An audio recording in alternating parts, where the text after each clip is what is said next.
What is an implicit function? What's an implicit function? What's an implicit derivative? What is implicit differentiation?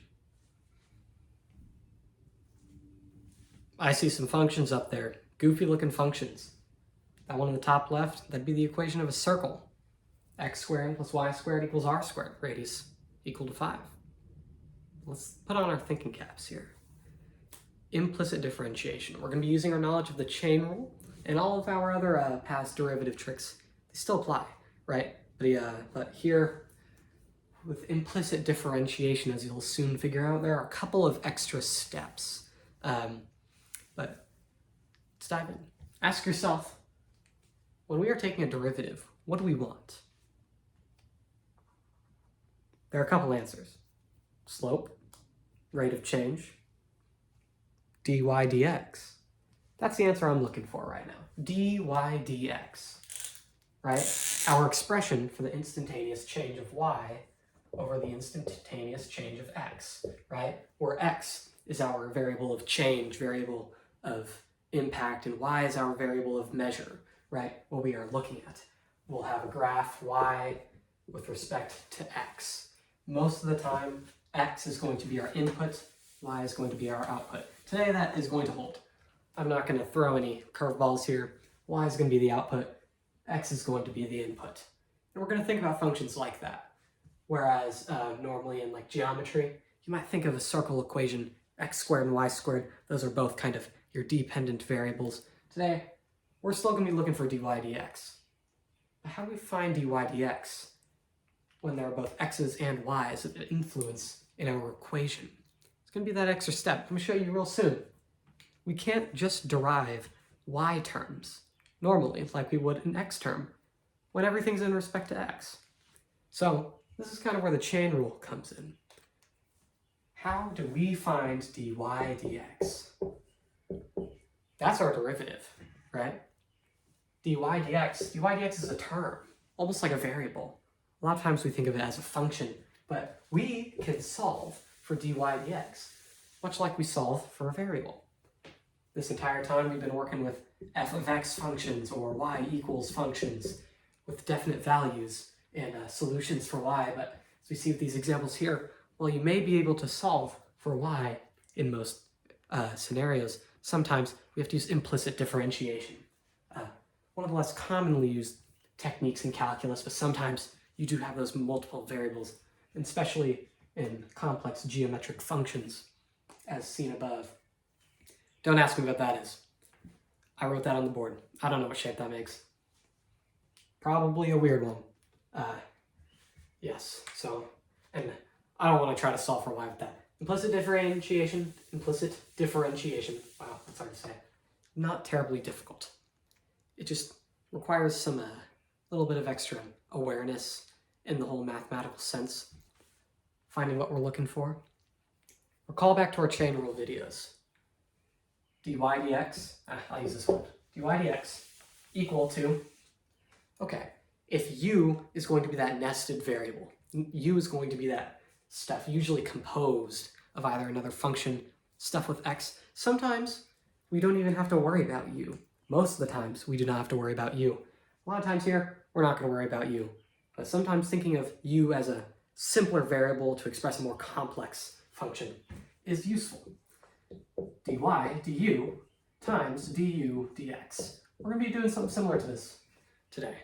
This is actually the foundation of implicit differentiation. You see your du's cancel out. Your du's basically cancel out. And you're left with dy over dx. Now, we're going to be doing a little bit of that today. And I'm going to show you a couple things that are a bit goofy.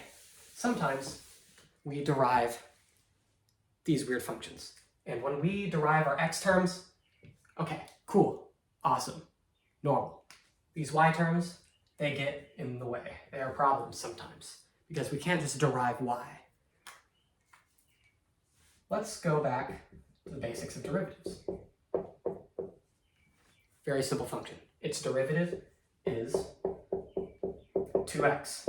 But with our chain rule, the chain rule is always there. If you watch that video, that last video, chain rule is always there.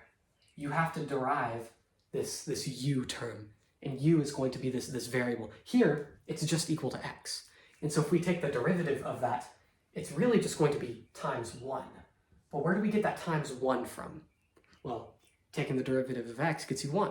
But what we're really doing is we are multiplying by derivative of x with respect to x.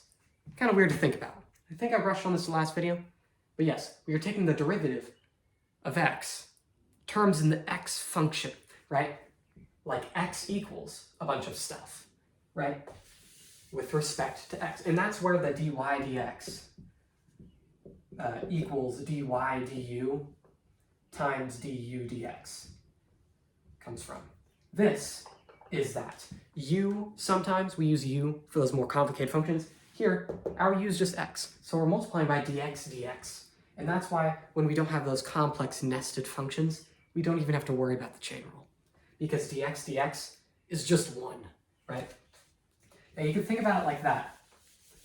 And that's the foundation of the implicit differentiation. And that's what we're really doing with the chain rule. A lot of times we skip it though, because we just think, oh, derivative of x is 1. We don't need to think about that, right? So now we've gone over this simple function. We're going to look at how we do this with implicit differentiation. And I'm going to start off with an example, and you'll catch on to this pretty quick. Bear with me. Step 1 with implicit differentiation, derive everything. Everything. It all goes. We start here, this function. Derivative of this function is 2x. Okay, plus, oh, we've got this y term. I'm going to come back to that.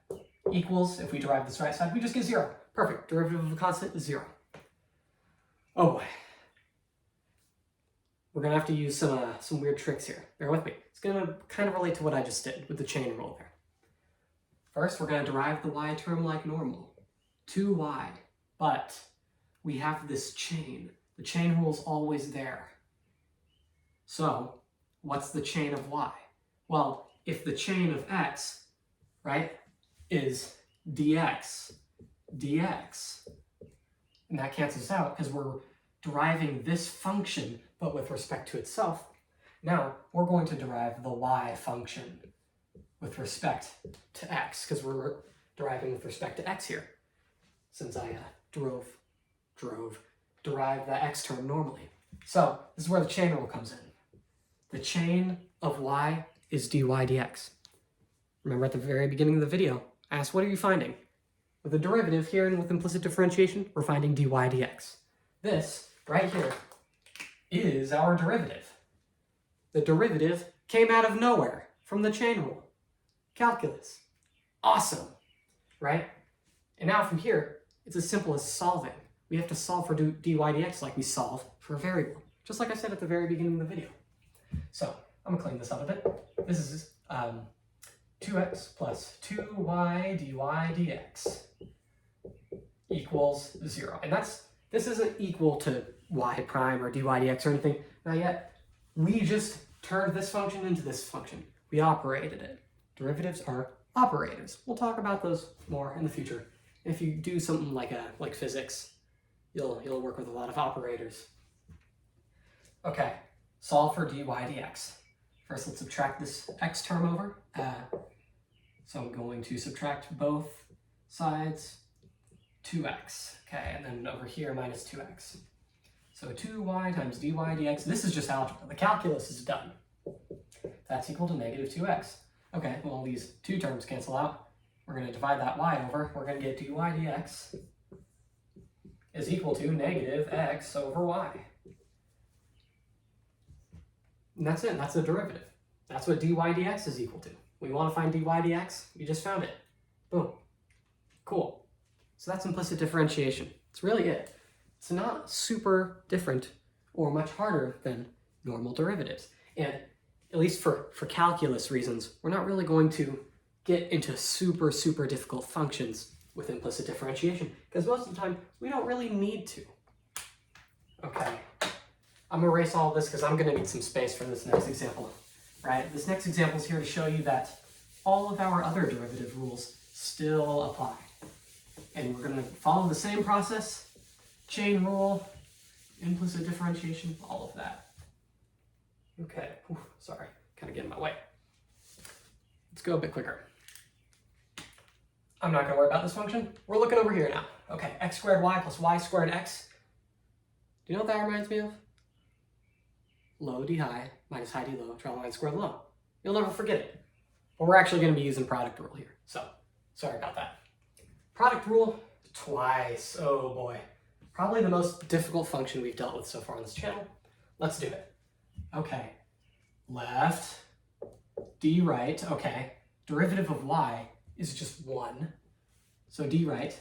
But we have to take the chain on that y, because we can't just not. Even if the derivative of y is 1, we have to do the chain on that.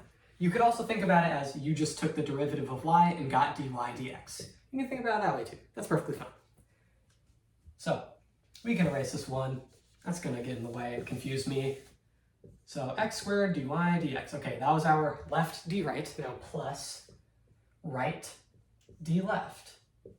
Perfect. 2xy. That's the first product rule. Now we have to do a second one. Okay, left d right. Okay, derivative of x is just 1 plus right d left. Okay, derivative of y squared is 2y dy dx. That's a y right there. Okay, so if you haven't seen that so far, we've just been doing some product rule, left d right plus right d left, and then another one, left d right plus right d left. Cool, that's it. We've done it. We've done the calculus. Oh, we have to take the derivative of 985 there. It's just 0. 0. Okay. Now we have to solve for dy dx, remember. And I see dy dx. I think it's pretty easy to solve for here, because we have 1 there, and we have 1 there. Whew, okay, or my bad. I think it's pretty tough. So I'm going to drop these parentheses, or rather not look at them, and then we have to kind of combine some terms. I see x squared dy dx plus 2xy plus y squared plus 2xy dy dx. And that's all equal to 0. Wow, that's a lot. Okay, so our dy dx is right there. Can't really do anything because of all this addition. So I'm going to subtract this term here, subtract this term here. And then we're going to factor out that dy dx and solve. Okay, so on this left side here, x squared dy dx plus 2xy dy dx equals, okay, negative y squared, because we are subtracting over these terms, minus 2xy. Perfect. Okay, factor out dy dx, because now both of our terms have that dy dx in it. We can just factor it out. Now we only have 1 dy dx. But that's dy dx times x squared plus 2xy is equal to, and then we'll bring this down, negative y squared minus 2xy. Reminder, the calculus is done. This is just all the algebra behind it. And now all we have to do is divide over. This is kind of a product term. This is a term over here. Ooh, final answer, dy dx. I didn't give myself enough space, hold on. I'm gonna write here at the bottom of the board. dy dx, can you guys see that? I hope so. Is equal to, okay, negative y squared minus 2xy over, oh boy, x squared plus 2xy. Boom, we just did the hardest derivative we've ever done on this channel, in my opinion. Correct me if I'm wrong. That's it right there. That's dy dx. We solved for dy dx and found the derivative of whatever that shape is, if that even is a shape. Okay, and now last thing before I kind of sign off here. We have this dy dx, but what do? What if we are asked to find the derivative at an input, right? Find the slope, find a number. We want the instantaneous slope at, let's say, you know, an x value, a y value. Things get weird. We're going to plug in an entire point, not just an x value, not just a y value, a whole point, ordered pair, x, y. Going to plug in the x's here and the y's here. It's not super complicated. And if you're given an x value, good luck trying to solve for y there, maybe. But yes, we can always plug in a point to find the derivative. And the notation for that would be, dy dx. If you remember back from the beginning of derivative notations, if you didn't watch the video, go watch it. Pretty important. We draw a line here. Instead of writing like x equals 3, we instead write an entire ordered pair. For example, 1, 4. Write an entire ordered pair. And then you plug it in, find your slope. All right. Thank you for joining me for these complicated derivatives. This is really going to be our absolute last kind of trick thing to watch out for when we're dealing with derivatives. Hope this is a fun one. And yeah, we're going to get into some more interesting applications of derivatives in the next few videos here. Goodbye, class.